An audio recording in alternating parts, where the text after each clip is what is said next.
के साथ बल्कि 2 हाथों के साथ भी दुनिया में आता है। एडविन कैनन, ब्रिटिश इकोनॉमिस्ट और डेमोग्राफर। पॉपुलेशन में लगातार हो रही वृद्धि बेहद भयानक लगती है। जहां साल 1820 में पृथ्वी पर मात्र 1 अरब लोग थे, वहीं 1 सदी बाद यहां 2 अरब से भी अधिक लोग हो चुके थे।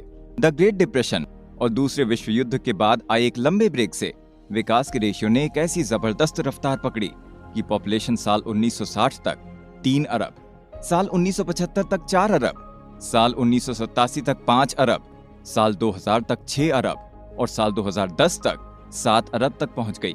पॉपुलेशन कंट्रोल या भूलने की दौड़। साल 1968 में प्रकाशित स्टैनफोर्ड यूनिवर्सिटी के प्रोफेसर पॉल और एन एर्लिच की बेहद इफेक्टिव किताब द पॉपुलेशन बॉम्ब के कवर की ये एक टैगलाइन थी। तभी से दुनिया भर की सरकारें और जनता गंभीरता से इस टॉपिक को लेकर चिंतित हैं। मगर सच्चाई ये है कि साल 2030 तक हम बच्चों की कमी का सामना कर रहे होंगे। अगले कुछ सालों में दुनिया की पॉपुलेशन उतनी ही तेजी से कम बढ़ेगी जितनी कि 1960 और 1990 के बीच हुई थी। वहीं कुछ देशों में तो पॉपुलेशन बिल्कुल घट जाएगी। उदाहरण के लिए साल 1970 की शुरुआत से ये देखा गया कि अमेरिकी महिलाओं ने अपने लाइफ टाइम में 2 या उससे भी कम बच्चे पैदा किए।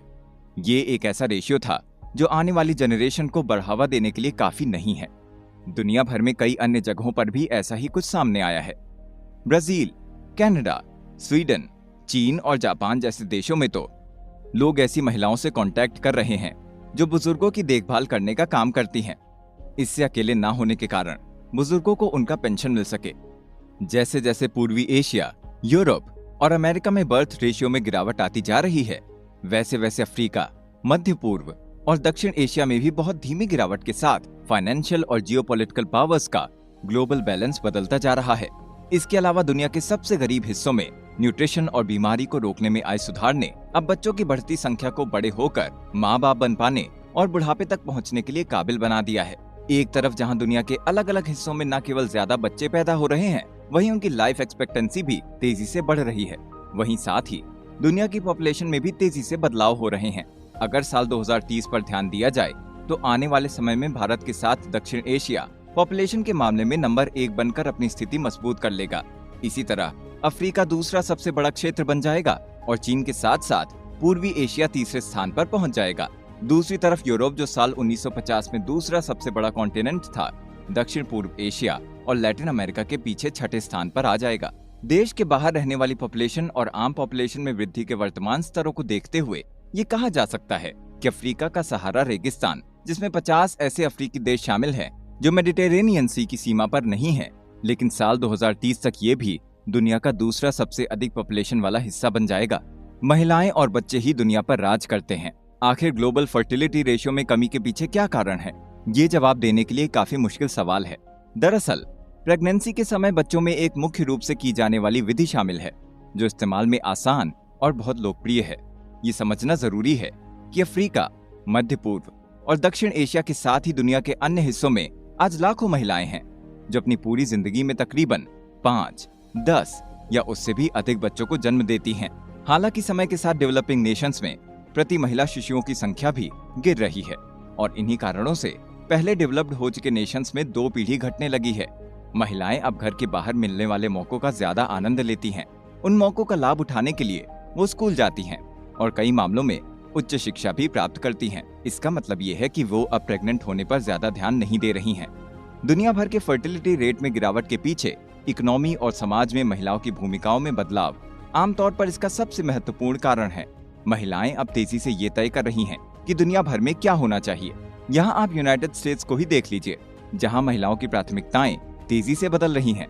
साल 1950 के दशक में जहाँ अमेरिकी महिलाओं ने औसतन 20 साल की उम्र में शादी की और पुरुषों ने तकरीबन 22 साल की उम्र में शादी की, वहीं आजकल ये आंकड़ा लगभग 27 और 29 साल की उम्र का हो रहा है।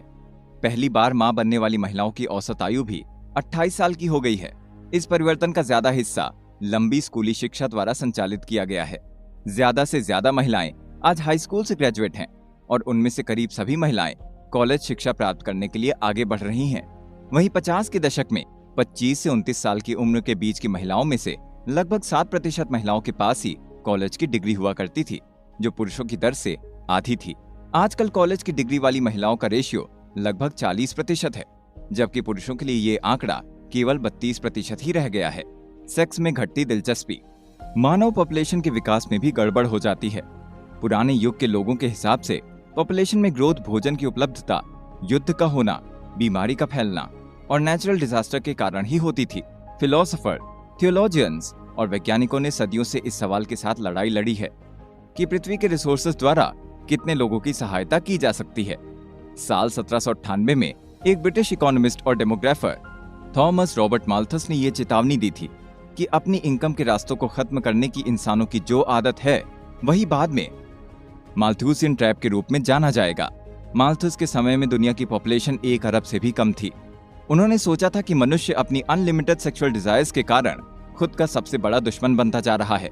उनके विचारों में दुनिया की पॉपुलेशन में ग्रोथ अकाल और बीमारी का नतीजा होगी, क्योंकि फूड सप्लाई पॉपुलेशन के साथ तालमेल नहीं रख सकती। माल्थस और उनके कई समकालीनों को यह डर था कि ज्यादा फर्टिलिटी के कारण मानव जाति के खत्म होने का खतरा बन सकता है। समय बढ़ने के साथ ही ये कहा जा सकता है कि माल्थस ने अपनी डिस्कवरी के रेशियो को कम करके आंका, जिससे कृषि के प्रोडक्शन में बहुत बढ़िया सुधार हुआ। उन्होंने अंतरराष्ट्रीय बिजनेस के माध्यम से खाने की सप्लाई के विस्तार की कई संभावनाओं को भी कम आंकते हुए ये कहा था कि जल के माध्यम से होने वाला परिवहन तेज और सस्ता है। हालांकि वो इस बात पर जोर देने में सही थे कि पॉपुलेशन और भोजन एक ही सिक्के के 2 पहलू हैं।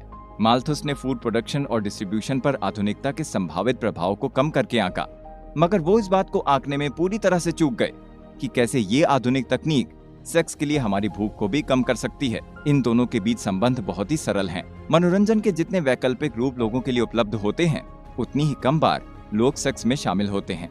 आधुनिक समाज सभी के लिए रेडियो और टीवी से लेकर वीडियो गेम और सोशल मीडिया तक मनोरंजन के ढेर सारे ऑप्शन पेश करता है। यूनाइटेड स्टेट्स सहित कुछ डेवलप्ड नेशंस में ये देखा गया है कि पिछले कुछ दशकों में सेक्सुअल गतिविधियों की दर में काफी गिरावट आई है। आर्काइव्स में प्रकाशित सेक्सुअल बिहेवियर पर की गई एक बड़ी रिसर्च में ये पाया गया था कि अमेरिकी एडल्ट्स ने साल 1990 के अंत की तुलना में साल 2010 की शुरुआत में प्रतिवर्ष लगभग 9 बार कम सेक्स किया था। लोगों की सेक्स की भूख पर मनोरंजन के वैकल्पिक रूपों के प्रभाव को प्रदर्शित करने वाले एक मनोरंजक उदाहरण में एक ब्लैकआउट शामिल है। लेखक ये बताते हैं कि साल 2008 में पूर्वी अफ्रीका के तट से दूर ज़ांज़ीबार द्वीप पर विशेष रूप से बिजली की कटौती पूरे 1 महीने तक चली थी। ये केवल द्वीप के उस हिस्से को प्रभावित कर रही थी जहां घर ग्रिड से जुड़े थे। वहीं बाकी की पॉपुलेशन अपने डीजल जनरेटर का इस्तेमाल करना जारी रख रही थी। इस स्थिति ने रिसर्चर्स को लोगों के फर्टिलिटी बिहेवियर पर ब्लैकआउट के प्रभाव पर रिसर्च करने के लिए एक अनूठा प्राकृतिक प्रयोग प्रदान किया। इस रिसर्च में ये पाया गया कि 9 महीने बाद एक ट्रीटमेंट ग्रुप में सामान्य से लगभग 20% अधिक बच्चे पैदा हुए। इसी से ये स्पष्ट हो जाता है कि लोगों के शारीरिक संबंधों में मनोरंजन किस प्रकार गिरावट ले आता है। इस एपिसोड में हमने कुछ ऐसे फैक्ट्स के बारे में जाना जिनका आपस में जुड़ा होना एक बेहद आश्चर्यजनक टॉपिक था। लेखक मॉरो गिलन की इस किताब पर चर्चा को आगे बढ़ाते हुए हम अगले एपिसोड में आपको उनके द्वारा बताए गए कुछ और रोचक फैक्ट्स के बारे में बताएंगे। मगर तब तक के लिए